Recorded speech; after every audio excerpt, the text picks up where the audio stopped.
I just feel like I already have a bad taste in my mouth when it comes to cold calling because I'm like, delete, block, Yeah. forever into the trash. These numbers, even if you're on a do not call list, etc. When you look at like what do we stand behind, it's not necessarily cold calling.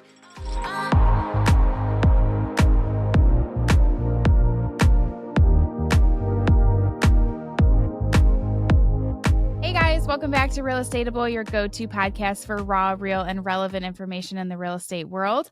Today, we're talking about measuring up. Yeah, so your lead measures that you are using right now in your business probably are getting different results than you've seen over the last couple of years. I think anyone in the business is seeing that things that used to work are not working so much anymore.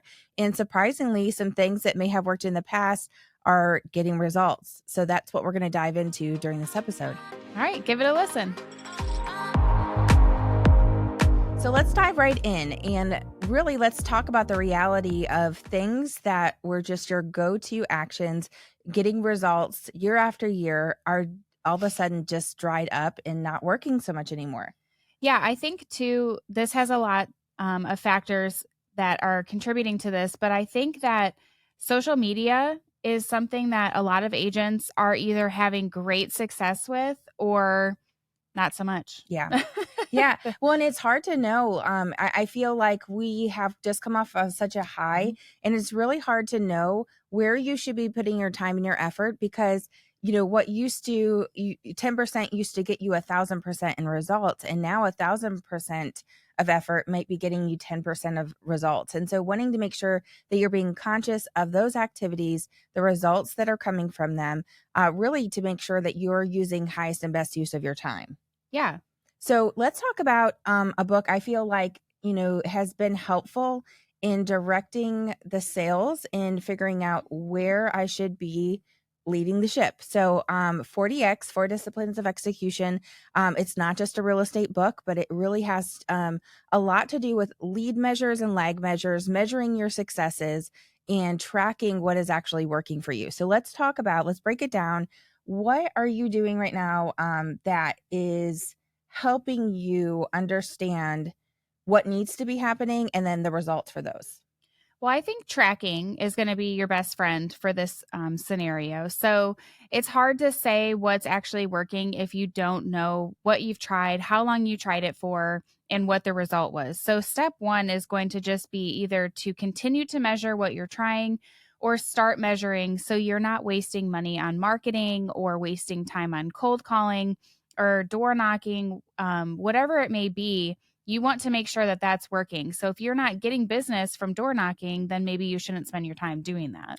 Yeah. And I think one of the mistakes that we make is the amount of time that we spend in a certain direction. So, like, how long are you spending tracking items before deciding, okay, this is or this is not working for you? So, let's talk about how you actually are logging those successes and how are you keeping yourself accountable for the things that need to be done as you're kind of like discovering. What does that look like?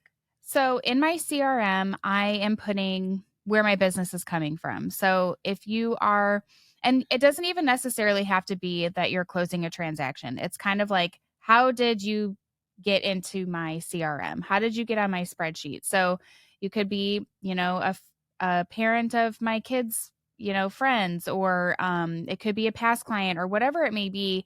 I'm tracking that in my CRM so I know exactly where those people are coming from. And I'm doing the same thing, but spreadsheet. I'm sure you're hearing a theme, technology versus old school. And so I'm doing the same kind of concept, but in a spreadsheet.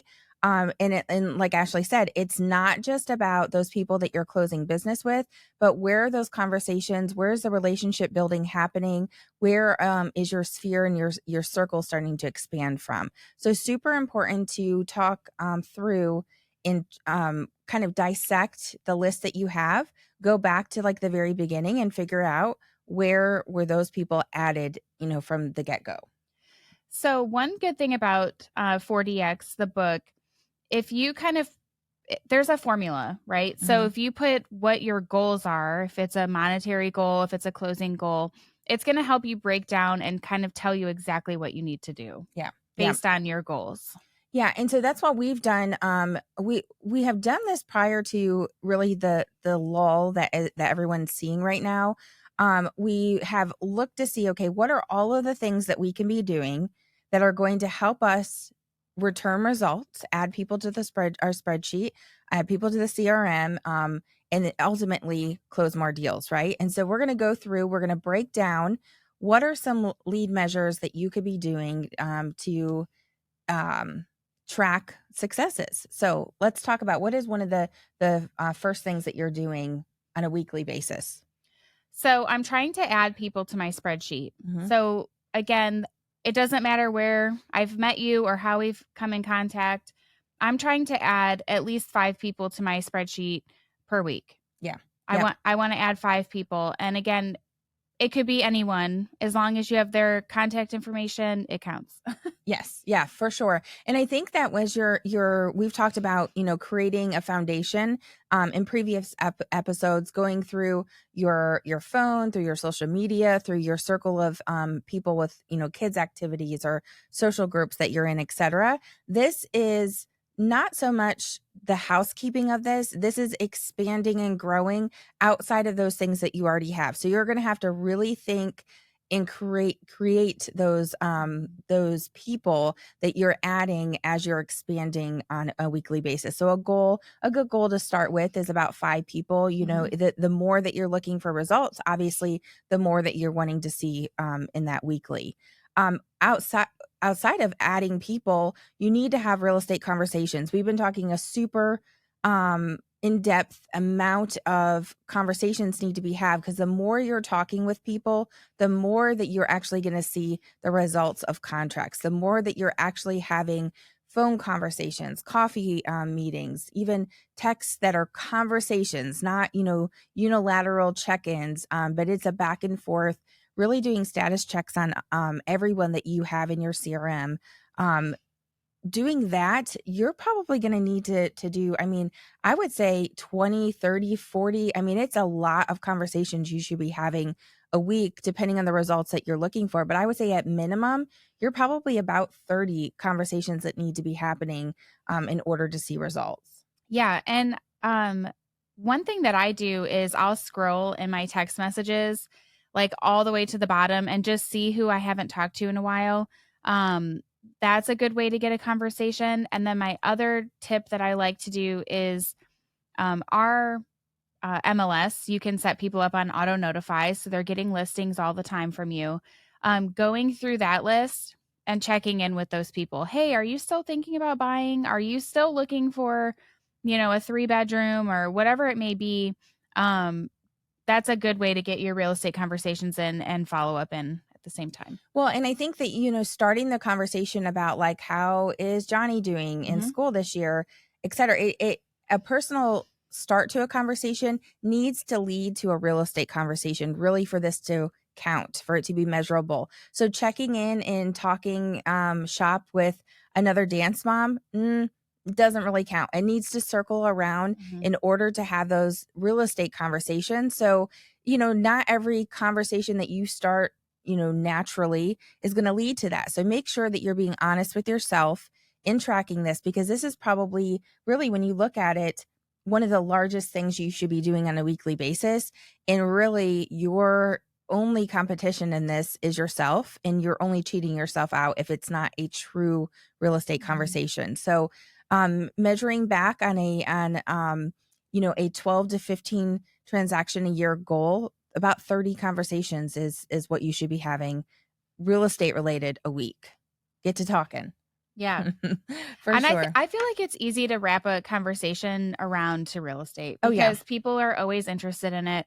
It's all over the news about the interest rate. So there's ways to bring it up. And if the other person doesn't, then there you can. Yeah. It's too easy. No, I agree. I think that everybody, it's like the topic right now. Yeah. Everybody's willing and wanting and wondering about interest rates and the housing demand and Hmm. affordability. I feel Yeah. like it's a conversation. Yep. What else would you say that you're doing on a weekly basis that you're measuring results from? Social media. Hmm. Yeah, I'm starting. well, I shouldn't say I'm starting, but I do post weekly, whether it's real estate related or not. I try to do a mix of both. Mhm. There's kind of personal or seasonal, but also with real estate. My Facebook business page is mostly business. So Mhm. you'll find my just sold graphics and under contract, things like that, listings that are available. And then my Instagram is where it's more of a mix. Yeah. Yeah. And then stories can be pulled into that, Yep. reels can be pulled into that, TikTok, LinkedIn, any of the social media platforms on that. So on a weekly basis, how are you looking at I'm trying to do a daily kind of scenario with that. Ugh. I wish I could say that I had a plan. I was trying to do a plan and then I got overwhelmed with the planning and then it Mhm. didn't turn into the actual making of the social. So, um I'm just doing my best. Honestly, that's what I'm going to say. I don't have like a plan of how many posts. I'm trying to post a few times a week and that's good enough for me right now. Yeah, and I think too, like the real estate related stuff that you're posting on social media, I have an MVP group, you do as Yeah. well. Um, Looking and going, okay, I got great traction on that type of story. I got great traction on this giveaway. I got Mhm. great traction on this engaging story. When I'm looking at ideas and trying to reinvent what is getting a response, go and do more of that. Yeah. I just posted a fall giveaway, which I'm like was terrible timing. The week of, we're within 7 days of Halloween right now, and so many things going on with Popeyes, and we have a trunk or Mhm. treat event, and like all of these things happening. I'm like worst timing ever, but I'm like that's how I start conversations. I also post, different like what would you change about the current house that you're living in? How many states have you lived in like over your adult life? Different things like that I can get the conversation and start to make connections with. Tracking those things that have worked and doing more of those items. I think that the biggest thing, and it doesn't have to be social media or it doesn't have to be real estate related, but trying to do at least two engaging successful things a week. Two to three, um, posting way more, but two to three things that actually get the conversations going for me. It's almost like doing the work, which then ends up feeding into my real estate conversations that I need to be having every week. So that's what I'm doing. I'm posting way more. A plan? No, absolutely not. If you know me, there's no plan. Seat of the pants, but definitely trying to go, okay, great. I know contest make conversations happen. I'm getting desperate here. I need to throw in a contest at the worst time. It doesn't matter. And conversations are already starting. So that's really how I'm doing it. It's not necessarily planning. It's going, okay, what is those things? What are those things that got results and doing more of those as far as social media goes? Yeah, giveaways are a great way to grow. Hmm. I did one on Instagram, I think last month or the month before, and it was like I was overwhelmed with all the entries that we had. Yeah, yeah, So, for sure, for sure. And it can be something super simple. For back to school, I did a gift card to the local ice cream shop. So it does not have to mhm. be this elaborate, like, tickets to this NFL game Yeah. or, this Yeti cooler giveaway. It can be something extremely small because people will engage with Yeah. the likelihood of them winning and getting something back from that. Yeah, good engagement, is a Stanley Cup. Like, any color Stanley Yes. Cup that you get usually gets pretty good engagement, Yeah, so for there's a sure. tip there. Tip, insider tip. Insider tip. Um, Awesome. okay, so another thing that I've been slacking on is requesting, reviews. Mhm. So, reviews on social, reviews on Google, especially, um I always ask for a review during the process of them being under contract, but I don't always get them. Yeah, definitely not during the transaction. I think I'm probably on like a fourth of the transactions actually receive a review, even though Mhm. you're asking several times through the transaction. I just think that's such a busy, chaotic time that it is difficult for that. But I think that if you're doing this, one review request a week, like how many ever that you're needing to track Mhm. for the results um, of the goals that you're trying to hit. I think that at that point, those clients, because a review is from a previous transaction, um, those people now have more interaction with your business after that transaction has closed. That it's not unlikely that you're going to receive results from that. And then even if you don't have transactions that have closed and you're looking, a character review request, etc., if you are doing these items weekly, if you're keeping up with their social media, if you are having those conversations, if you're doing the pop buys and doing the marketing, etc., those people know of your Mhm. business and in what is surrounding that, and they can be sending a review based off of, your consistency, your tenacity, your the personality and the person that they are seeing through all of those interactions. A character review request is not a bad idea at all, for those newer in the business as well. Yeah, when, there was one sales meeting or something that we did, or a class that was in the basement, and basically everybody in the room wrote a review about each person, and it was just character reviews. "Oh, she's such a joy to work with, always has a smile on her face." Things like that, where it boosted us up on the algorithm. It gave us, some reviews when we were newer, just starting out, and it was people that really did know us, Mhm. so it wasn't like fake paying people for fake reviews or something. It is people that you work with and people that know you, and they were able to write us some reviews. And as that was when I first started in the business, and it was a good kickstart for Yeah. mine. Yeah, basically asking your peers that you're Hmm. currently working with. I always love when we talk about our basement. Like we go down Oh, to the yeah. especially for those people from the north when you're like like the cellar. You go, but we have a training classroom that's in the bottom floor of our building. The And so basement. the basement, it's not like where you got to get shoved down into the cellar to get review requests from the peers of our company It's a beautiful training room in the basement. in the basement. No big deal, no big deal, no big deal. Okay. I feel like I have slacked so bad over the last couple of years with continuing ed. Mm. I actually think about like my broker's license requires an insane amount of CE, and cool, get the broker's license. Okay, got to actually maintain the broker license CE, but I also feel like just in like you think, okay, leads and lags, like really how am I getting more business by sitting in a CE class? Well, hello, you're learning, growing, Mhm. and perfecting your craft. You also can be showing on social media that you are, you know, more than just the sales of real estate. But I really think that, going into 2024, educating yourself more, not just in the podcast realm, not just in, conventions and conferences that you can be going to, but the state required CE. It's okay if you go above and beyond the minimum that's required. So make sure that you're checking with your local associations. With I know that a lot of lenders are doing and bringing in CE and training classes and personal and business growth type of scenarios. So I am trying to make a point of that because I have a lot of CE required. That I'm doing a 3-hour class once a week, which is a pretty hefty goal. When does your thing expire?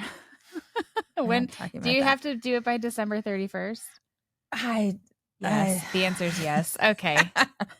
Cramming. Yeah, well, I mean, that's every single time because even Mhm. with us being dual license, we will do all of this Tennessee because we are physically located, our association is physically located in Tennessee.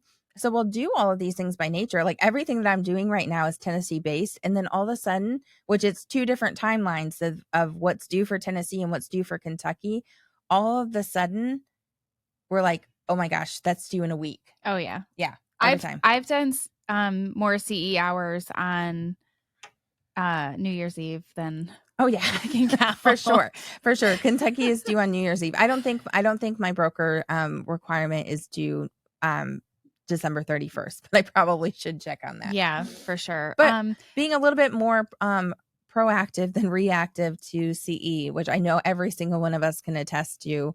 Oh crap, the deadline's here and I did not do Yeah. anything.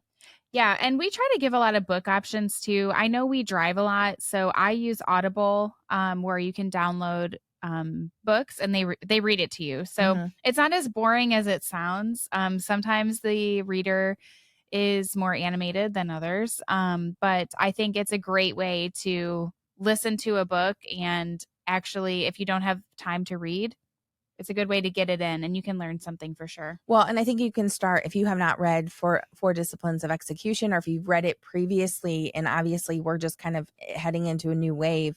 That's a great book to start with. I think that hearing and absorbing that, on a verbal route versus the visual of reading is a really great start to that.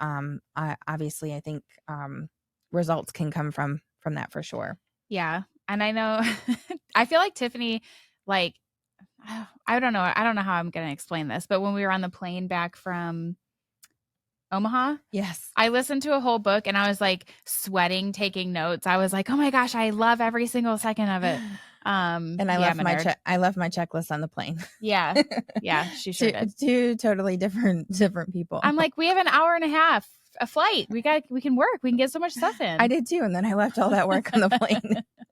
It was totally fine. I actually still haven't recovered from that checklist Oh being my lost. gosh. There's still items lost in that plane ride for sure. But yeah, I think that doing the 3 hours a week, that can be a podcast, a class, CE, an audible book, or even sitting and reading a book. Any of those things. What are you doing for 3 hours to really grow and expand your knowledge base? That Yeah. needs to be part of. And that's not really a measurable thing. I think that's just an accountability thing. So are you doing it or are you not? It's kind of like the billboard that you're not going to actually get results from, direct results from. It's just really part of the big picture. But doing that, I feel like on a weekly basis needs to happen. If you listen to our podcast, that counts. Yes, it does. It does. So the next one, door knocking. Blow. Yeah. I mean, we don't do all of these things, so I'm going to admit I don't really do door knocking. We've been talking about as a team some different door knocking strategies to get more sellers, but right now that's not in my measuring plan. Yeah. Well, and I think that you kind of had to shift your mentality of what has worked in different seasons of real estate. And so, like Ashley was saying, we're talking more about different conversations and different value that is being left in a door knocking kind of aspect of lead measures, lag measures. When we're thinking about thinking outside of the box, a lot of this has to do with circle prospecting. So we're going to talk about a couple of ideas, and this should be happening around your listings or listings that are in your office. You don't have to be like check out my listing, but let's check out the neighborhood listings. And it just happens to be around several new listings that have come up in a neighborhood you might be farming or not. So a lot of what we're going to shift our focus on is open house based value. Find out your value, scan this QR code to find out the value of your property.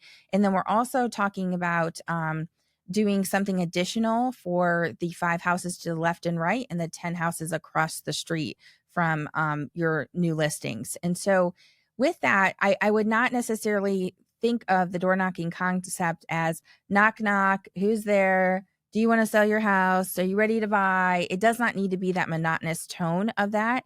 Thinking outside of the box and listening to not just what we're giving for ideas, but really across the board. What are the professionals talking about that is working right now with door knocking? I think value based is where you're going to see success, and it's not going to feel as knock knock who's there feeling to it. So what else would you add to like just thinking differently and outside of the box? Well, you touched on circle prospecting. That's something that I like to do. I usually do a 4-card series for when I have a listing. So I have just listed, under contract, just sold, and we need more inventory. So that neighborhood and those same people are getting hit at least 4 times with mail marketing. They may see some targeted ads on social that a house near them is for sale. And then I also like to send circle prospecting letters. So I'll send something that says, your neighbor's house just sold. This may have changed the value of your home. Yeah. In less words than the letter says. But just kind of hitting with mail marketing. They know my face. They've seen my postcards at this point. And I think it's just a good way to get your name out there. Yeah. And I think that like that concept of what Ashley is saying, postage to a neighborhood times 4, possibly 5 with a letter can easily be done on foot as well. So if Mhm. it's the 4th, 5th time that they've seen you in that neighborhood, you could easily just listed postcards, under contract Mhm. postcards to their doorstep, and not necessarily having it be the concept of marketing, like mail marketing. The other thought on this is value based. So we keep talking to you about like where can you bring the value, and to somebody, where's your call to action? So you just listed, okay, great. What's that mean to me? Okay, under contract, great. What does this mean to me? Making sure that you're just listed. This may change the value of your home. Want to know what your house is worth? Scan this QR code to find out. Under contract, this may have changed the value of your home. So whenever you're sending something to them, what is the call to action, and what is the value that would essentially motivate them Mhm. to reach out? We're suggesting at least an hour of something to do with a door knocking concept. I know that there's concerns of safety. 10 years ago, door knocking looks different than 10 days ago. Concerns of safety, obviously, no soliciting in neighborhoods. Is a thing as well. Certain areas require a solicitor's badge with the local area as well. So make sure that you're taking all of this into concept. And I think Ashley has brought up some really great ideas that when you're like, okay, I can't physically do this, Mhm. but how do I get the idea and the value across? Very, very valid options to be able to make that kind of concept be translated, you know, to be valid. I've even heard the idea where you throw like a going away party for your seller so they can invite the neighbors over and you buy all the pizza or whatever it is. But you're basically hosting this going away party for the neighbors, and it kind of gets you to get to know the other neighbors, Mhm. potential business. Yeah, a cool concept because you hear about housewarming parties coming in, but if Mhm. you're trying to get to the neighborhood, Yeah. a neighborhood going away party is a really, really great idea as well. And don't be afraid to, especially in no solicitation neighborhoods, do not be afraid to give what you're wanting to get out to those sellers to be putting on social media in Mhm. those local neighborhood Facebook pages. Make sure that you're not like discounting the fact that they're super motivated, second to you and maybe even first to you. They are so motivated to get results from the sale of the property that you have listed. There's no reason that they should not be helping in different directions as well. So think outside of the box. If you cannot literally knock on the door, how can you get things in front of those neighbors that are surrounding listings, not even just yours? Yeah, and the neighbors may know someone who wants to live in that neighborhood. Or they might be renting and wanting to Yeah, be there's so permanent in the many neighborhood. possibilities Yeah. with that Yeah, for sure. for sure. Okay. Let's also talk about cold calling. Mm. Hmm. I don't really do cold calling. I feel, oh man, don't you feel like right now, I guess as realtors right now, we are like inundated with health Health insurance. Health insurance. insurance is such a thing. And so I just feel like I already have a bad taste in my mouth when it comes to cold calling, because I'm like, delete, block, Yeah. forever into the trash, these numbers, even if you're on a do not call list, etc. So yeah, when you look at like what do we stand behind, it's not necessarily cold calling, but when you're trying to measure what is working and what is not, and you are just new in the business, try every single thing that's possible in your region, your area, your results may be Mhm. completely different. I know that there is so many professionals around the country that crush it on cold calling. And it just could be that we're just not in an area where that is a super lucrative pastime. And so I think when you're talking about cold calling, you want to be focused weekly on a consistent effort towards that. And it's crazy to think, okay, if we're like for results, 1 hour of door knocking, which is going to take longer with Mhm. less doors being knocked, suggesting 3 hours of cold calling, of fun times. Yeah. I, like, That's don't what even to know what say. to say. I'm like, "Ah." So good programs for cold calling. RedX, is one that I've used before where you can pull people's, phone numbers. It has a dialing option. Um, Yeah, I don't know. I feel like if you wanna learn about cold calling and door knocking, listen to Q's episode. It'll motivate you to do anything in your business, Mhm. Yeah. anything and everything.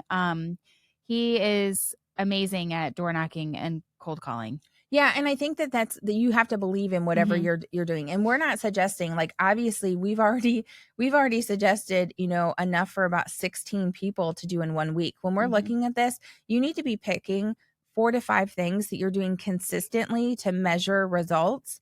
And then when those things are or are not working, you're shifting and putting different items into the week. So there's no way that you're going to go, okay, I'm going to do every single item that's suggested on this episode and actually be able to have time for business, a social life, your family, anything else. So there is no reason that you can not plug and play different items, throughout your week and really just have an idea bank where you're like, okay, for the next 3 months, I'm focusing on these 4 things from today's episode and seeing what the results are and then going, okay, well, 2 of those were mildly successful, 2 completely Mhm. were not even options. So don't be afraid to consider just a few of the things that you should be doing, and staying focused on them.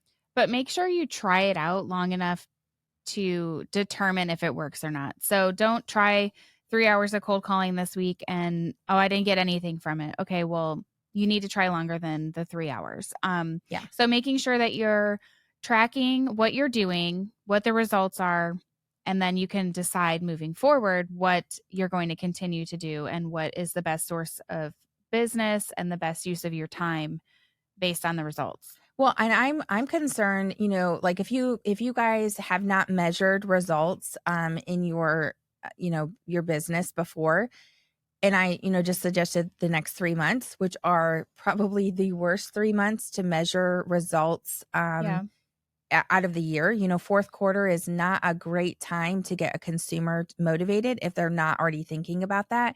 So I would probably say if this is something a concept you're looking at, you need to be focused on this for the fourth and the first quarter of next year. Fourth quarter of this year, first quarter of Mhm. next year, probably a 6-month basis of consistent, regardless of how, the holiday months look for you, 6 months of consistent effort towards 4 to 5 items consistently on a weekly basis. Really, that's when I would start to shift the sales. I would not sell yourself short. I know I said 3 months in a normal, if we were in the middle of the summer, 3 months probably would be Mhm. more realistic to see, okay, might need to shift the sales. But I would say probably 6 months at this point, 4 to 5 items a week. We have a couple more things to wrap up before we end today. And we kind of touched on circle prospecting, letters being mailed around Mhm. our listings. But the concept of circle prospecting does not have to be based just off of your listings. We talked about that with door knocking, but it should be based around new activity that is happening wherever you're prospecting. Lots of food for thought on that, but the concept of circle prospecting, you want to be about 50 to 100 letters a week being sent out. We have a newer agent in our office that is having massive success. Honestly, I feel like she lives in a more rural part, a rural counties that's surrounding, where our office is at, and she's like, "I can't door knock, I'm not in neighborhoods, like, there's miles between these houses, how can I touch these people?" And so she has been circle prospecting or just really prospecting with, letters and seeing, I mean, I would say her rate of return is dang near 100%, Mm. as far as that goes, and so it's really gonna be dependent about, the area, and you might be sitting here going, "I cannot." Same thing. I Mhm. cannot there's no neighborhoods in, a 3-county radius of where I'm at. So, take what is actually applicable to you and really Mhm. what you're gonna put massive effort into. If you heard Ashley, she's like cold calling, ugh, door knocking, ugh, that probably should not be her Mhm. 4 to 5 items for the next 6 months. But if you have something that you're like, "Okay, don't really wanna do it, but I'm willing to try just anything that would work," you need to really be pulling yourself out and not sitting in your comfort zone to be able to get results. It's just not going to happen.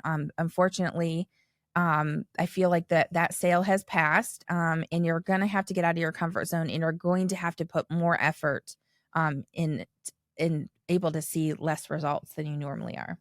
I think if you live in like a rural area and you don't know what to send in a letter, just send an update, like a market update postcard. Yep. So create something on Canva and just put how many homes sold in the zip code, because there may Mhm. not be a lot of homes selling there, or just do for the whole county. Just to show like what's the sale median sales price, the homes that sold, any kind of data, because then you're going to look like the market expert in your area. And you're not having a door knock because it's too far or whatever it is, but you're providing value. Yeah, and that the agent that I just referred to, she's doing just that. And as an agent, 2 years in the business or less, is already in that county that we're talking about, is holding 15% of the sales in that county with agents that are 20 plus years in the business. So massive results, and only really seeing the ability to be able to be sending letters, Hmm. marketing, etc. So something to consider. Let's wrap it up and talk about open houses, because I feel like, who is seeing different results from open houses that you have before? All of us? Yeah, I think Mm, everybody. yeah. I think that interest rates and affordability are definitely questionable right now for most buyers. A lot of buyers don't understand the process. Um, but I think that open houses are still a good way to get business. I think that they're, at least in our market, there's still buyers out there who have to buy, right? So we're in a town where people relocate all the time. Buying can and is still a good option for people for housing. Not always. Sometimes people need to rent, but I think that open houses are a great way to expose your listing or expose, whoever's listing it is. But it's also a great opportunity for you to still get buyers. I Yeah. think buyers are still coming out to open houses. Well, and I think that there's also, like, when you look at this as well, like, you have a social media goal. Really, I feel like that's a non-negotiable. Social media has to be Hmm. part of your weekly plan. And so I think that when you're looking at that and you're like, okay, I need social media, and it needs to be a robust kind of mix of stuff. Doing at least a minimum of one open house a month. If you're trying to really measure this, at least one open house a week would be a really great way for you to figure out whether or not this is consistently working. Look at the possibility of like a 4 to 6 o'clock during the week. Does that give you different results than the midday on Saturdays and Sundays? I know we're in the fall season of sports, and so that's difficult for us as realtors and moms, to be able to make weekends happen. But what do the results look like with that coming home traffic? Are you going to see anything different? But you have a social media goal that needs to be had, and that could be part of your the robustness of that. So you can be doing property tours in these open houses. You could be creating content while you're in these open houses. You could be essentially taking those 3 hours and choosing to work in a different place and Hmm. put a sign, put signs out and market this on the internet, and seeing just by chance if there's a result. Yeah. So I feel like it's a no-brainer. I always ask people who come through my open house, "Hey, how did you hear about this open house?" Yeah. Because then I know, okay, it was the ad that I ran. It was my social media post. It was in the newspaper. So now I'm knowing, okay, this is what's working. This is what's getting people in my open house. Yes, and the door knocking concept that we are saying, like, should be part of what you're measuring. If you're like, okay, I've got to door knock, like, I know that the results are there. I'm seeing results from that, but I need a reason to be door knocking.